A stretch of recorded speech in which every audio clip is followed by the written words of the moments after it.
गांधारी, इतिहास का ऐसा नाम जिसने 100 पुत्रों को जन्म दिया, जिसने अपना पतिव्रता धर्म निभाने के लिए आजीवन अंध बनी रही। गांधारी का जन्म गांधार राज्य में हुआ था, इसलिए उसका नाम गांधारी है। यह राज्य अफगानिस्तान में है। पितामह भीष्म धृतराष्ट्र के लिए गांधारी का हाथ मांगने गए, पर गांधारी के पिता ने उचित नहीं समझा। गांधारी ने फिर अपने पिता को समझाया कि धृतराष्ट्र के साथ विवाह करना उनके लिए सौभाग्य की बात है, क्योंकि कुरुवंशी धृतराष्ट्र मुझे अपने सौंदर्य के आधार पर नहीं स्वीकार कर रहे। क्योंकि मेरा सौंदर्य चला भी गया, फिर भी मेरे जीवन में कोई व्यवहारिक उथल पुथल नहीं होगी। कथा के अनुसार गांधारी ने विवाह से पहले ही धृतराष्ट्र को अपना पति मान लिया था, क्योंकि गांधारी धृतराष्ट्र के सुख में सुख और दुख में साथ देना चाहती थी। बाद में पतिव्रत धर्म का पालन करते हुए अपनी आंखों पर आजीवन भर के लिए पट्टी बांध ली। इसी कारण गांधारी का संसार की पतिव्रता और महान नारियों में से विशेष स्थान है। विवाह के बाद धृतराष्ट्र की इच्छा थी कि उनके भाइयों के वंश में संतान होने से पहले मेरे वंश में संतान हो जाए। नई पीढ़ी का पहला पुत्र ही राजा बनता है। इसी कथा के अनुसार हस्तिनापुर में एक बार महर्षि वेद व्यास आए थे। गांधारी ने उनकी खूब सेवा की। गांधारी की सेवा से और आस्था देखकर महर्षि वेद व्यास ने उन्हें 100 पुत्र होने का वरदान दिया। वेद व्यास के वरदान के बाद कुछ ही दिन बाद गांधारी गर्भवती बनी। अब आपको यह बात जानकर थोड़ी हैरानी होगी, क्योंकि प्रकृति के अनुसार किसी भी गर्भवती स्त्री को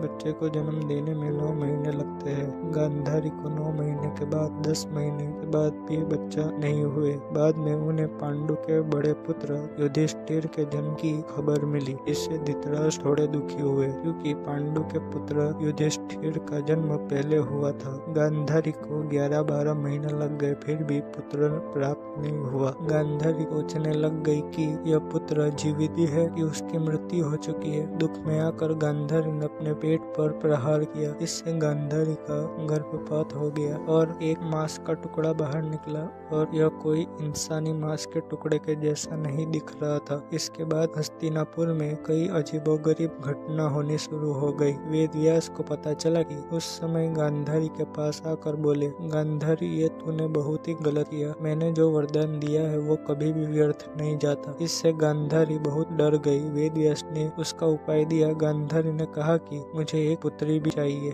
वेद व्यास ने मांस के टुकड़े पर महामृत्युंजय जल छिड़ककर 101 टुकड़े कर दिए और 100 मटके को घी के साथ उसी मांस के टुकड़ों को डाल दिया। इसके बाद वेद व्यास ने 2 साल बाद मटके को खोलने का आदेश देकर अपने आश्रम चले गए। 2 साल बाद पूरे होने के बाद मटके में से पहले दुर्योधन का जन्म हुआ। इसके बाद बाकी 100 पुत्र और एक पुत्री का जन्म हुआ। इसी तरह गांधारी के 100 पुत्र और पुत्री का जन्म हुआ। यह पुत्र कुरुवंश के होने के कारण इन्हें कौरव नाम दिया गया। दुर्योधन के जन्म के बाद कितने ऋषि मुनि पंडित संतों ने धृतराष्ट्र को कहा कि इस पुत्र का त्याग कर दीजिए, नहीं तो यह आपके 99 पुत्र और आपके कुल का नाश कर देगा। पर गांधारी धृतराष्ट्र दुर्योधन के मुंह में नहीं माने और पुत्र का त्याग नहीं किया। फिर आप जानते हैं कि आगे क्या हुआ। आपको यह हमारा वीडियो कैसा लगा हमें कमेंट में जरूर बताएं, और ऐसे वीडियो देखने के लिए हमें सब्सक्राइब करें।